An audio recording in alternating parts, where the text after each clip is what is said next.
Welcome to the PTA Real Estate Podcast. I'm your host, John Caligiuri. I'm accompanied by my co-host, Nick Helling. All Nick, right. how are you doing today? Excellent, excellent. Just got this nice haircut a couple days ago now. Last episode I had it. It's a small business across the street. Super cool guy, but like it should I should have asked like, hey, how much is this haircut, man? Um, I guess this guy's like an upscale haircut guy. How much was it? $50. No way! Yeah. I Haircut. was That's like, bro, $50 for like I guess like maybe a fade's like a style type thing, and then I had a part or something in my hair. Maybe it was like an upgrade, but I'm like, bro, men's haircut, $50. He's like, yeah. Dude, in New Jersey, it's like $40 now. I go to Sports Clips, honestly. It's $20. I tip her 10 because it's Yep. 30, and she does a pretty good job. Yeah, I've been going to sports cuts too. That's definitely a place to go. Sports cuts or great clips are like they have the prices and you just be like, oh, $20. Yeah. And then tip them $10. Yeah, and honestly, like I do like, even though it is like a major, it's not like a major corporation to me because I know there's like franchises. Yeah, it's a franchise. So, like, it's still somewhat of a small business, I guess. It's like the new age small business, but Yeah, it's the one that a franchise. So I do like the going there one, because they do give you a decent price. yeah, and the one that I go into, the sports clips, the owner like walked in and was like, "Yo, what's up, man?" Like, yeah, and I talked to him. And it was cool, but this place was just open right across the street. I could walk to it from my apartment, and I was like, "All right, let's give it a shot."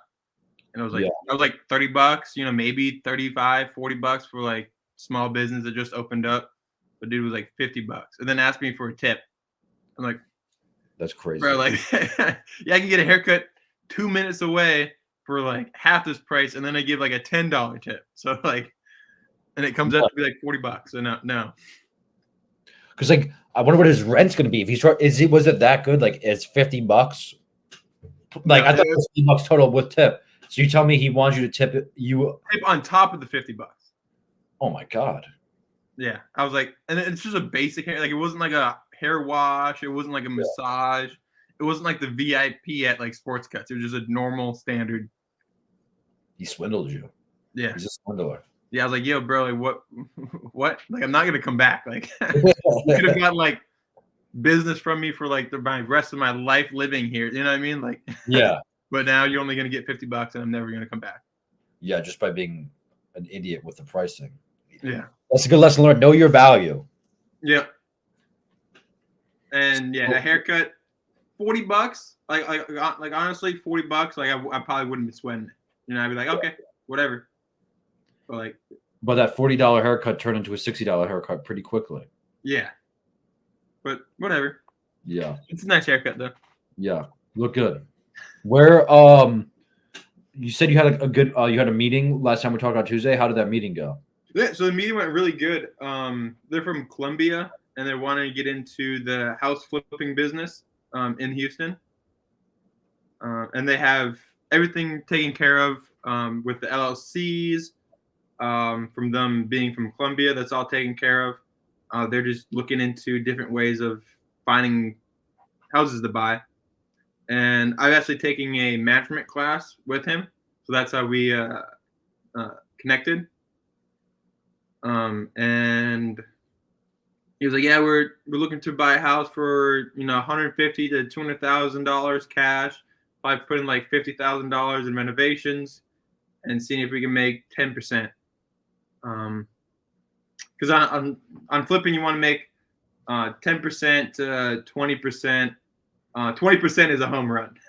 You Yeah. make I 20% think on that's flip. the goal of all businesses. If you can make between 20 and 25%, then you have a that's a healthy business.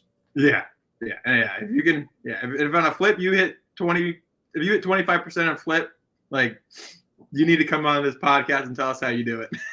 Yes. Because I don't know how to make 25% on a flip. But yeah, so we're talking about different ways that they can find properties and stuff like that. What I do as a realtor to help them find that property to flip. But what they really didn't want to sign, they didn't want to sign an exclusive right to for me to represent. So that's all I deal with. That's all any real realtors will deal with. When you buy your house, you will sign an exclusive right to represent contract. That means if you buy a house, I'm going to get my 3%. Just you commission. Yeah, I'm going to get my commission. I don't like if you sign this, I show you 20 different houses, and then your cousin's girlfriend's neighbor decide to sell a house and call you, and we have this contract, and you buy it. I'm still getting my 3%. As you should. So it's just basically just locking you in to make sure if you buy property, you can get paid. Yep, and there's a time frame to it. I usually do 6 months. Most people do that, I feel like. So that's it. So industry, just for the people to know, like when they watch this episode, industry standard for their back pocket is 6 months. So if some 6 guy months comes to a back year. with 6 months to a year, okay. Yeah, if I'll always try to have this contract signed, and if they're like, hey, yeah, we're not ready to look right now, we're just doing this meeting real quick, trying to see what we're doing. We're probably gonna start getting a loan in the next 2 to 3 months. Find a house 6 months. Like, okay, so we're gonna sign a year long. I'm gonna maybe help you with some of your credit issues, as well, and then we're gonna go find a house. So 6 months if you're like ready to buy right then and there. A year if you're kind of wanting to wait a little bit is kind of industry standard. Okay. Yeah. That makes sense. And then there's 2 other contracts that I don't ever deal with. I've never signed, but it's out there, and they're non-exclusive contracts. So the first non-exclusive contract is saying, I'm only getting paid if I find you that house. Okay. If I find the house, we go tour it, and then you're also working with other brokers. You're also working with other real estate agents, and they're all showing you houses. And only the one that you close with gets paid. Yeah, that's not very advantageous for someone in your situation. No, like I'll show you 6 houses, and then you just like we all use the MLS. Like we're all using the same program. We're all calling the same people who post their house on Zillow. I mean, we're all having the same data, and we're all sending you these houses, and it's just a random pick that you pick from who you want to have them showed in the house. I don't deal with it. If you want to work with me, or if you actually want to work with any real estate agent, they're gonna want that exclusive, and they don't want you to have you on a side burner. Like no one wants to be a side burner agent. Yeah, no, that sounds impossible. Yeah, and then the second one is, if you buy a house from a real estate agent, you are getting paid. Okay. So if your brother's cousin's wife's neighbor decides to post a house for sale, and you buy it from them, and they're not a real estate agent or anything, then I don't get paid. Okay. But the contract that you had you signed with your clients, you get paid no matter what. Yes, that's the exclusive right to represent. That's all I deal with. That's any actual real estate agent deals with. Because if you want to buy that house, it's not on the MLS, and I represent you, like we're gonna fill out all the paperwork together. We're gonna make sure that you were properly represented. We're gonna try to get that real estate inspection done, and then we're gonna try to get any repairs that need to be done on that house. Like just finding the house is only one step of the process. Yeah. Like you're gonna want someone who knows the process through finding the house through closing. I've said this once. I said this a million times. That was the one thing that surprised me about when I purchased my home is how many people eat in real estate. Because you got people like you got the bank that eats, you got the mortgage underwriter who eats, you got the loan originator who eats, The you title got the company, inspector who eats. A the lot of people. inspector. Yeah, a lot of people get fed off the housing industry. You got the legal immigrant mowing the lawn, doing your lawn work, like he eats too, or the contractor who puts in your new bathroom. So real estate and the single family home really is, in my opinion, the backbone of the United States economy at this point. Like if you think about it, where is the majority of wealth in America created in your equity in your home. Like a lot of people use that to like start a business or use that to Leverage other loans. yeah, or paying off credit card debt. Like your equity in your home is kind of like the backbone of America at this point. I would say in the from like from the 30s to like the 70s, 80s, it was manufacturing. That was kind of backbone of America. But I would say Yeah. like after about 1980 on, we started through globalization, all that nonsense econ stuff, that the backbone of America really wasn't industry anymore. It became the single family home. Oh yeah, yeah. Right now, I mean, if there's one thing that you should dig down and kind of educate yourself or just try to know the process, is definitely real estate and how to acquire real estate, how to sell real estate. I would say I would say before you like, because not everyone enjoys real estate as that. I think this is my strategy of because like we're all here to make money, become wealthy, and everyone listening to this podcast has one or two things: either they're not knowledgeable about or money or real estate and want to learn, and two, they want to get rich and wealthy themselves. So like me and you, Nick, me and you are both not wealthy people. I can attest to that.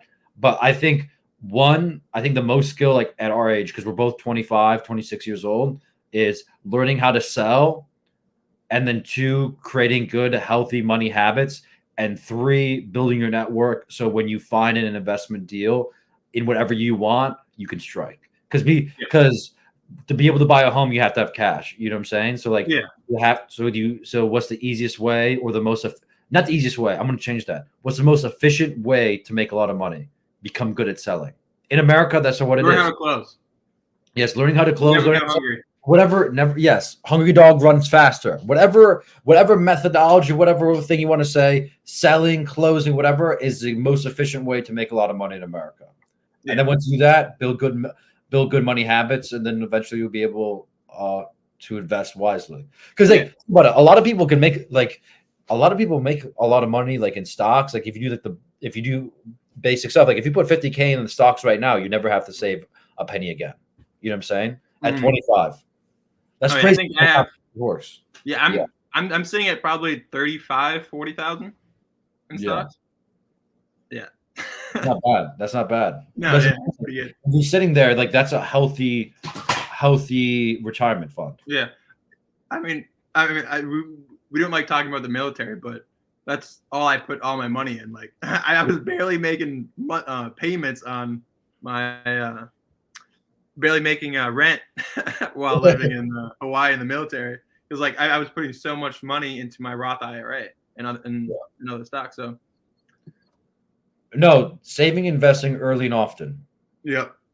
Yeah. Early and So, yeah. often is the way to do So it. these clients, they didn't really want to sign an exclusive right to sell because they wanted to be flippers and they Mhm. wanted to have their options open um, to as many people as possible. Because the thing with flippers, they want to be able to call someone and be like, "Hey, we want to buy your house cash right now, and you're not gonna pay a realtor." Yeah. No, So they just want that's their people. whole They thing. want eyes and ears on the ground. They want someone like you to be like their partner, or like especially if you're new to it. Of like they want to be on someone's phone call. It's like, hey, this is an opportunity. This is a property. What are your thoughts? Like they want to be first in the shoot to Yep. purchase. But I mean, it really depends on what kind of level you are at as a flipper and a wholesaler. Like, if Yeah. they all have jobs, other than cold calling, because as a wholesaler or flipper, like, and you're finding a property, you're cold calling all day long. Like, that's your job is cold calling Yeah. and building a database. Yeah. Same thing as a realtor. You're just cold calling, building a database. But we have open houses and stuff that we can build a database as well. But as a wholesaler, like all you have is cold calling. Yeah. That's your bread and butter. And a lot of people don't want to do that. So a lot of the more passive wholesalers or even really flippers will have a real estate agent Yeah. that the seller will pay that 3%, and then when they sell it, they just post it on Zillow and try to sell it themselves without a real estate agent. Um, if they're new, they probably will do that. And then once they realize that they can't actually sell their house without putting it on the MLS, Yeah. um, then they No, end up hiring a real estate agent. I think there was a little bit. I think a couple years ago when housing prices, like when houses were flying off the shelves, basically, where you put, like, because I know where I bought my house out, the town I grew up in, you could post a house and the net within 24 hours you could close. Like Yeah, that was selling like hotcakes. To if be the fair, market in is that is market, is a yeah, realtor important? You can go two ways, but in 99% of markets and situation, having an expert, like having someone whose sole purpose in life is to like help people buy and sell houses, it is very advantageous to work with them. I would yeah, say a and lot of people's minds got warped with between 2019 and like 2021, 2022 of like that was just such an that was an abnormal 36 months. And like I mhm, think it's best, like this is what I'm doing. I'm just like that was an aberration. I was lucky enough to buy a home during that time, but all those lessons learned from it, that's not how business is done. That's not how business was ever done. That's not how business is going to be done in the future. So all those lessons learned, I'm just kind of data dumping them because I don't yeah, think it's advantageous for you in the future. So I no, think yeah, it's very important to have a realtor in your, not in your back pocket, but like as a partner of like, oh yeah, even if you're not in real estate but you're looking to buy a home, you should be like hitting up realtors, following them, like, yo, what's going on? So you have like kind of what we talked about last episode, ask a bunch of questions so you can find out their competency. Like having a good competent realtor in within your network is always a great thing to have. yeah. And as a flipper, yeah, you should have a real estate agent that's working for you 24/7, and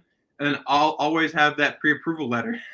Yeah. Always be pre-approved, and as soon as that good deal comes, because good deals happen every single day in every single market.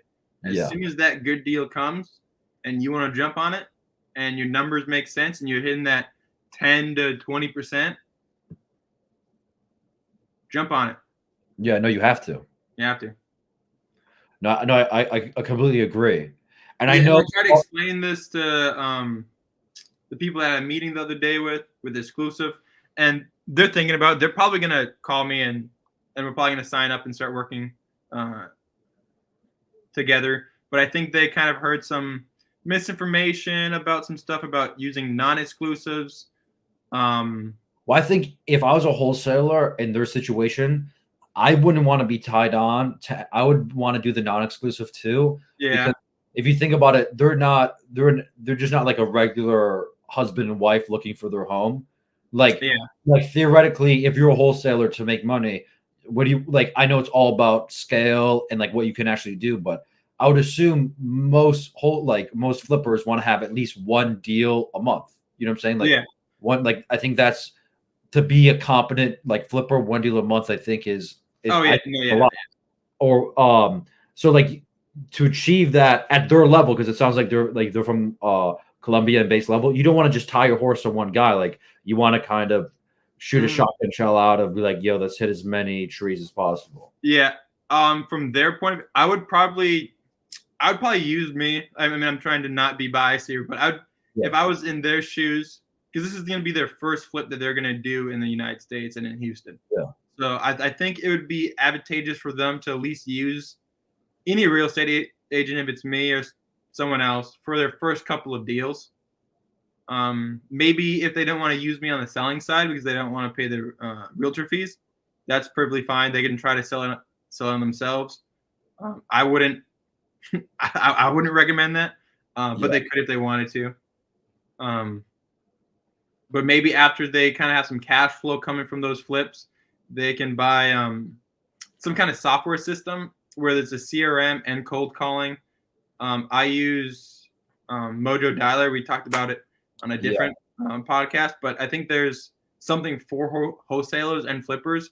I think it's called Lead to Close or something like that, and Yeah. it's something very similar, but it has a wholesaling program that's connected to it for wholesalers, and it's like I want to say it's like $300 a month or something like that that they can use. Okay. Yeah, so I mean, if you're closing 3 deals a month for like wholesaling or flipping, like, and That's you're a lot. making cold calls every day, you're making 150 calls, and that's your full-time job, and you have a team behind you that does that, I think that's advantageous for you to do. But if you're like, oh, I'm working a full-time job already, like, and I want someone to send me some houses that are on the market, and I'm Yeah, not gonna pay a realtor anyways, so it's free, yeah, and I don't have that team. I I think it's kind of silly not to use an agent. And I mean, sign a be like, hey, we only want to use you for 3 months or 2 months, or you can even yeah, sign a 1 month. Like, hey, we only want it for 1 month, so we're not tied down for any longer than that. yeah. That And makes like, sense. hey, we're gonna see what you do, and if you don't perform, then we're gonna move on. Yeah. No, I completely agree with you now. I can see your point of view, especially I don't know what level they were at, but if you're just basing out, you should if someone's a year ahead of you, you should partner with them. Yeah. I mean, yeah. I mean, I talked to huge flippers and wholesalers, and I mean, they got 300 employees, and Oh, they're just doing cold calling that's crazy. nationwide. So at that level, I would not use a realtor at all.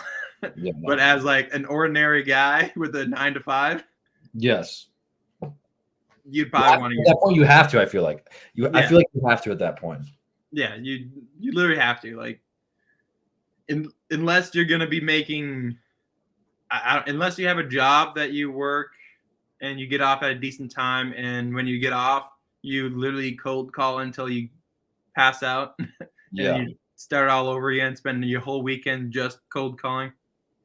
Yeah. And if that's what you want to do, then maybe that might be advantageous for you to do. But I think people who get into real estate wholesaling, like, they want to be their own boss and they want that freedom. Yeah. And using a realtor on the buyer side is free. And also Free. like I don't know about you, Nick, but like when I think about running my own business and stuff like that, I don't look at it as a freedom of like I want the freedom not to work or like if I want to take this day off because like we all know like especially you as a realtor, like being a realtor, you're kind of your own boss. Like you never have that day off. You're always doing it. I want the freedom of choice. I feel like that Yeah. people sell this dream of oh freedom, like if you want to like wake up at noon one day, or No. if you want to just take 2 weeks off and go to Hawaii. Like that does not exist. That No. exists when you sell. Like if you are good at whatever business you decide and you sell out, oh yeah, obviously you can do that. Like that's definitely part of the game. But I want the freedom of like, no, we're doing it this way. You know what I'm saying? Like No. Yeah. Yeah. yeah, we're like, you know what I'm saying? I want the freedom to scope my own neck of the woods. Like that's the freedom you get. Cause I feel like sometimes on Instagram and TikTok, the owning your own business is sold as a lie of Yeah. Yeah. it's gonna be You're not fun. working 9 to 5. You're working 24/7. Yeah, it sucks majority of the time, but you don't got some 50-year-old lady that has been in the company for 30 years and is lazy and it just has a bad attitude and is just gets in your kitchen every 24/7. Like you're like, "Oh, I don't like you. You're gone. Yeah. This is my show. Like this is my world. You're just living in it." You know what I'm saying? Like Mhm. that is the appeal I think to people. Like that's the only freedom you get, the freedom of choice. Yeah. Yeah. Um. Yeah. And yeah, that's what I meant to say. Like, I didn't mean like. No, no, I'm trying to clarify that because Yeah. I think that that is a miscommunicated. I think that's a common misconception when people think about business owners. They think, Mhm. oh, you can do whatever the hell you want, but really you You're working can't. 24/7. Yeah, you're working way more. Yeah. And then you always want to delegate, try to work less. But if your business can't handle certain tasks being delegated, then, Yeah, and then keeping like good employees that you delegate tasks to that know what to do and you trust, like, that's impossible. That's yeah. super hard. Well, unless you have a like unless you have a good system, like because we both come from the military background, so the military, I would say, does probably the best job of training and replacing. You can say the Oh same. They do it better than anyone in the world because they need to do it by necessity. I would say corporate America does a pretty poor job of it because like it's not like they never come back. Like you get other people's bad habits all the time. Like I'm just gonna use like I work for PNC, so like if you had a guy from Wells Fargo or Chase well, then you're adopting their bad habits or their good habits. You know what I'm saying? So like Yeah, there's constant re-education in corporate America. I would say the and NFL does at the worst of replacing talent. I hate to be like, hey, I heard this one thing, and I can't remember where I saw it at, but um, I was reading some business magazine or something like that, and some stats. And if you graduated college or you're starting a corporate business or corporate job, and you have two people, peers, and one stays at the company for 30 years until he retires, and another person, he stays for 10 years, then he jumps to like another business, goes for 10 years, maybe jumps once or twice, and then goes back to that same business, that same corporate job that he started at. You're most likely going to be in a higher position, being paid more if you like jump around like a few times, not too much, but just like I think it was like 2 or 3 times. Getting more experience and perspectives of different angles. You'll be paid. That person will be paid more and will have a higher position than if you just stay in one job the whole entire time. Yeah, I do. I completely agree with that. I can see that as someone who is in corporate America. I do agree with what you said. Um, but I do think that it kind of got out of control because I think I'm only like when I say last decade, I'm talking about from 2010 to 2020. Um, I think it became too commonplace to every 2 years you're finding a new job. Every 2 years you find a new job of Yeah, like that might be a little too much. I'm not an expert on trying that, to but no, that no, seems a little too that much. was because they're trying to fix that. Like Yeah, corporate America saw that and they're trying to fix that because that was legitimate industry standard of every 2 years you just get a new gig. Um, so I can say this: like I have to tip my cap to PNC. They have great benefits. They do take care of us. Like it is a great. I cannot. If anyone's looking for a job in corporate America or in banking, I have nothing but good things to say about especially PNC. in Houston, they're everywhere. We're a growing bank for sure. But I do think that is going to be an interesting thing to see when in the upcoming years of how like who's going to treat their employees best because like I think we all agree that a financial reset is coming of some sort or correction. You know how the people they use all these terms of reset, market correction, all that stuff. We all kind of agreed the economy is not going to be doing very good sooner rather than later. So it's going to be interesting to see how uh, corporate America adjusts to that. Yeah, I'm pretty excited for the future and what it has to bring. Well, that's Um, what I'm saying. You know that old quote said by some billionaire, "What's the best way to defeat a recession? Is just be the best you can be." You know, I yeah, butchered that quote. So, like, I definitely am optimistic about the future for like what we're trying to accomplish of like things that we have in our back pockets and pipelines. But I'm saying, if I'm looking at it as like a million from like a helicopter point of view, I think we all can agree troubled times are coming. yeah, and I mean it's how you adapt. Like let's say interest rates drop, prices may go up, but the bunch of buyers flood the market. Like I'm going to do good. Now, if the market completely crashes, interest rates go up, prices go down. Like it's how you adapt. You know what I mean? Yeah, yeah. Um, I think it was Warren Buffett said that like most people become millionaires during recessions. So Dude, I'm happy the recession's happening when we're in our mid 20s because we're just competent enough. We know just enough to be dangerous. You know what I'm saying? You yeah, know what I'm saying? Like I'm not going to sit here and say I'm a subject matter expert on a lot of things or on anything really. I'm not going to sit here and say that I'm a wizard or a genius, but we're young, we're hungry, and we're just dumb enough to be right. You know what I'm saying? Like we're just dumb enough to figure it out. you got to take that risk. Yeah. So Nick, do you have anything else you want to add? So where can the people find you? And find me at Kelling Realty Group Houston on Instagram or Twitter. And please go follow the podcast on YouTube at PTA_podcast and then on Instagram at Real PTA Podcasts. Yep, and we're gonna start posting a lot of things on those social medias. So stay tuned to see a lot of stuff and a lot of information Year. that I'm will help you. 2024. We have a lot of things in our back pocket that I cannot wait to roll out. As always, thank everyone for listening and have a good rest of your day.